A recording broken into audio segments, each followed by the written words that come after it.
World War II was the most cataclysmic and destructive war in human history. The forces of Nazi Germany, Fascist Italy, and Imperial Japan waged war against the Allied forces, including Britain, France, America, and the Soviet Union, starting in 1939. The war came to an end in 1945, after the subsequent atomic bombings of Hiroshima and Nagasaki. The first and only use of atomic weapons in the history of armed conflict. An estimated 70 to 85 million people lost their lives in the duration of the war, approximately 3% of the world's population at the time. America lost about 500,000 troops over its near 4-year involvement in the war, while more than half in entirety of the dead is attributed to the societies of the Republic of China and the Soviet Union. World War II has had an undeniable reach and influence in human history, the likes of which are still felt as far as today, and perhaps the largest factor fueling its constant presence in our life is media. This is especially true for the United States, with a wealth of media about or derived from the conflict. So how has World War II affected media, from propaganda to film to gaming? That's what we're going to discuss in this video essay.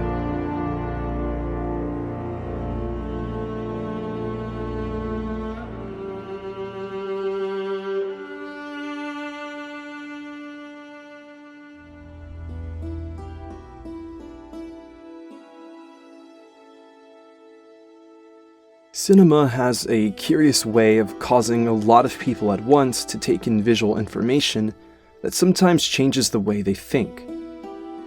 This ability to persuade people wasn't lost on the powers waging war in World War II, and so plenty of propaganda films were made within Germany, Italy, the United Kingdom, and America. These ranged from dramatic stories pushing a nationalist agenda. Us Americans went overseas and fought you Germans because we thought that the Constitution and the Bill of Rights was worth fighting for. To outright mockery of the enemy. What would the Führer think of such a stupid answer? At this time in US history, televisions weren't largely produced or sold, and so the average American got all their news either by radio or commercials played before films in the cinema.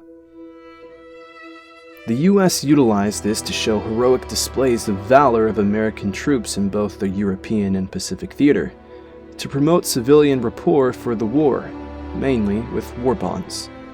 March behind us, Mom, and Mrs. Zabinski, and Mrs. Gallagher, and all of you. It's a big war. There's a place for everybody. We need you. March with us. Keep in step. Remember, you're in it. We're all in it, with no exception. Violent, gruesome, and otherwise realistic images of war were not to be shown, however, and Hollywood was barred from releasing any footage or images that showed dead American soldiers. This restriction ended, however, in 1943 with the release of the film With the Marines at Tarawa, the first documentary produced during the war showing actual dead US Marines. This happened after President Franklin D. Roosevelt was persuaded by Time Life photographer Robert Sherrod, who was quoted with saying, "I tell the President the truth. Our soldiers on the front want people back home to know that they don't knock the hell out of them every day of every battle. They want people to understand that war is a horrible, nasty business, and to say otherwise is to do a disservice to those who died." Even still, Hollywood remained hesitant to show any graphic violence even in their fictional films. This way of thinking was shared by magazine reporters and wartime photographers who were reluctant to share anything too violent, afraid it would shake the American people into protesting the war. Other forms of media such as posters, advertising, and even comic books went on to display valiant and stoic soldiers with Nazis and other fascist leaders in humorous and pathetic portrayals. Nazi propaganda evolved in interesting ways over the course of the war as well. Initially, Nazi propaganda painted the United Kingdom and its inhabitants in a positive light, as proficient Aryan imperialists. But as Hitler realized that the United Kingdom would not join him in his conquering of Europe, Nazi propaganda decidedly painted the UK as oppressive, German-hating plutocrats. The Nazi Party's Ministry of Public Enlightenment and Propaganda, led by Joseph Goebbels, was crucial in acquiring and maintaining power and for persuading the German people into accepting Nazi policies. This instrument of influence would prove to be detrimental, especially to Gypsies and Jews, who were violently targeted by propaganda, allowing the German people's hatred of them to eventually result in the atrocities of the Holocaust. Japanese propaganda was perhaps among the most influential, but to the detriment of its own people. Japan's civilians were led by their military to believe that the Americans were ferocious beasts who would endlessly torture them and their families if they were ever to surrender or become captured. Because of this, a location known as Suicide Cliff on the island of Saipan would be an infamous place of massive civilian and soldier suicide in World War II. Reports of hundreds to even thousands of Japanese men, women, and children are said to have been found at the bottom of the rocky cliffs before the Marines had even arrived to the island.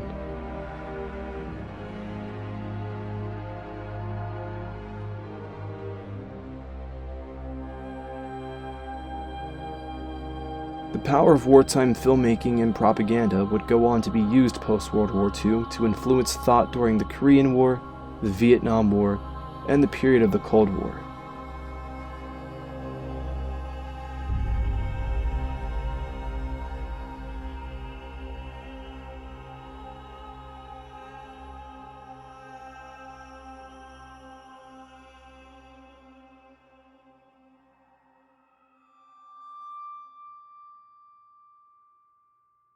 In the period before World War II in America, known as the Great Depression, television was still in its infancy.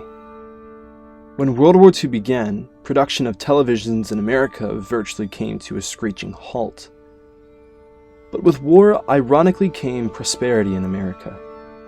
Cultural sweeps made their way through the country that deeply affected American consumerism in ways we still don't fully comprehend to this day. The way TVs were made and watched drastically changed. Americans started buying more than ever in this period of financial fortune, and as the price of televisions dropped, more and more Americans started buying them as they rapidly became integrated into culture. Televisions would go on to give new eyes and ears to the nation. Advertisement could finally escape the binds of radio and its inability to convey visual information. Movies and TV shows brought new turf to be coveted in entertainment. And massive political and social change could be participated in and experienced in ways unimaginable before. Apart from World War II's undeniable effect on national and global trade and economics, one can only wonder what a world without television integrated into society would have been like.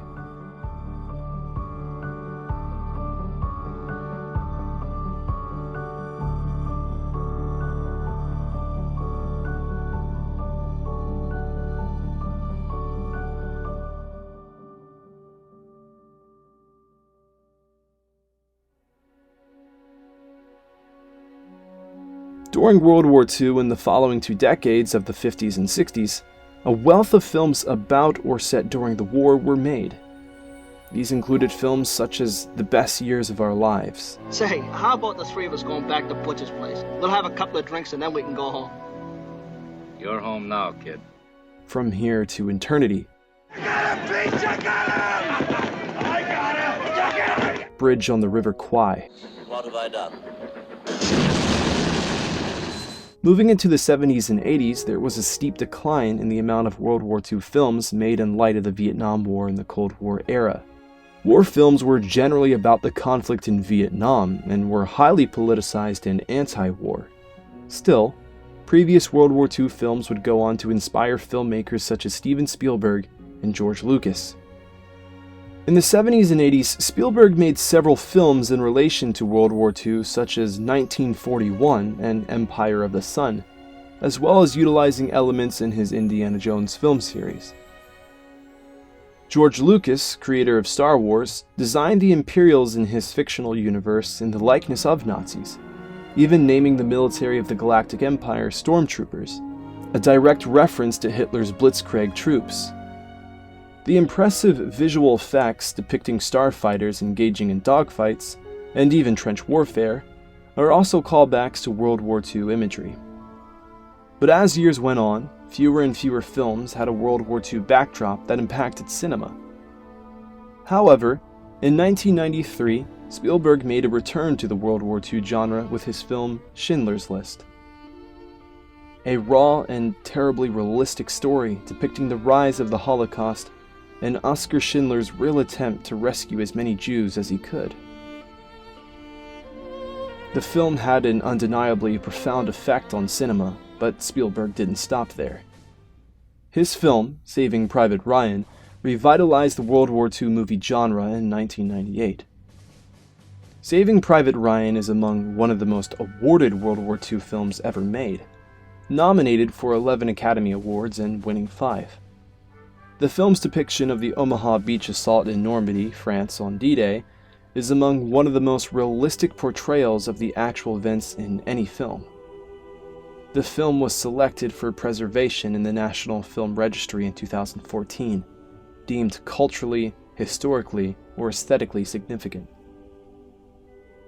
The film would mark a revival in World War II films that utilized cinema's growing technology and effects to create World War II films that felt immersive, raw, and realistic.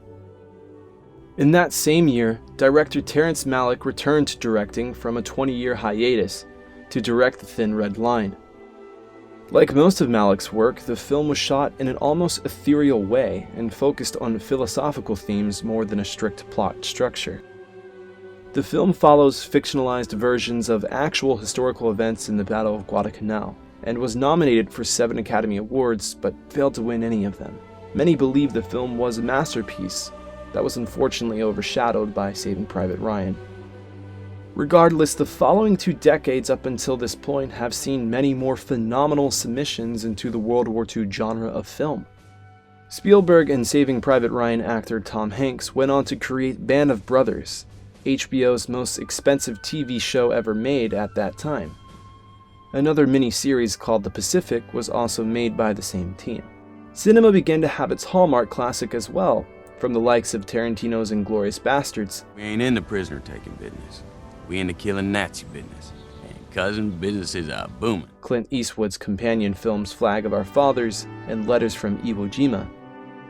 Mark Herman's heart-wrenching Boy in the Striped Pajamas. Bryan Singer's internal plan to kill Hitler and Valkyrie. Mel Gibson's perspective of faith in Hacksaw Ridge. The list goes on. World War II has made its mark and home in American cinema, and it doesn't appear to be going anywhere anytime soon.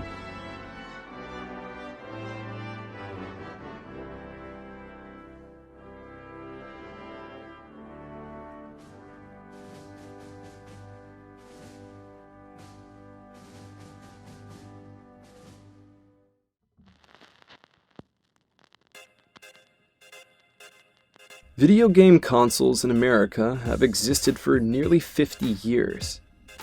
In video game console terms, it's 8 generations. From the Magnavox Odyssey to the Xbox One, video games are a large and continuously growing aspect of American culture. The World War II genre seems to have made a small mark on the gaming industry starting in 1981 with the game Castle Wolfenstein, a stealth-based action shooter. It would go on to spawn several sequels that are made to this day. Other early games set in World War II included Silent Service, a South Pacific submarine simulator, and Air Warrior, a dogfight simulator. The key person responsible, however, for the eventual World War II genre making its home in the gaming universe was, coincidentally, the same man responsible for its revival in film, Steven Spielberg. Following his work on Saving Private Ryan, Spielberg, after watching his son play the hit Nintendo 64 game GoldenEye 007, imagined a first-person shooter set in World War II and approached DreamWorks Interactive with the idea. After writing the game's story, along with almost 2 years of development, Medal of Honor was released on October 31st, 1999, to critical acclaim. The franchise went on to create 15 more games under the same series title. The game went on to inspire games such as the Battlefield series, and a small team that broke away even developed the gaming series giant Call of Duty. In many ways, the gaming platform brought new experiences to the setting of World War II that film could not necessarily achieve. Instead of watching the D-Day invasion of Normandy, you could be a soldier within the battlefield, so to speak. Gamers became well acquainted with the period, and games began to, in a sense, educate the player on the actual history. Some of the most memorable and influential games in the genre are Medal of Honor, Allied Assault, Call of Duty, World at War, along with its massively successful minigame Nazi Zombies, Wolfenstein: The New Order, Red Orchestra, Ostfront 4145, and Battlefield 1943. World War II games are still being released and selling as recent as 2017 and 18, with Call of Duty, World War II, and Battlefield 5.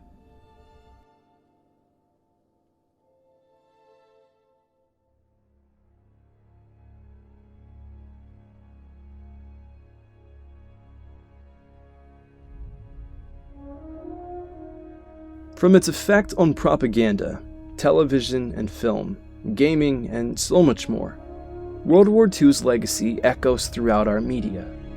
But why? What about this war, this period of time, causes it to resonate so far from its place in history? Perhaps it's the collective whole of millions of people across the world fighting alongside each other to put an end to a true evil for the hope of a better and more united tomorrow. Perhaps it's the lives lost, both soldier and civilian, both Jew and Gentile, whose blood cries out for us to remember their mark on this world. We need not look for proof of this any further than what our deep inclination to tell these stories shows us. A world without this war can only be imagined, and perhaps never accurately.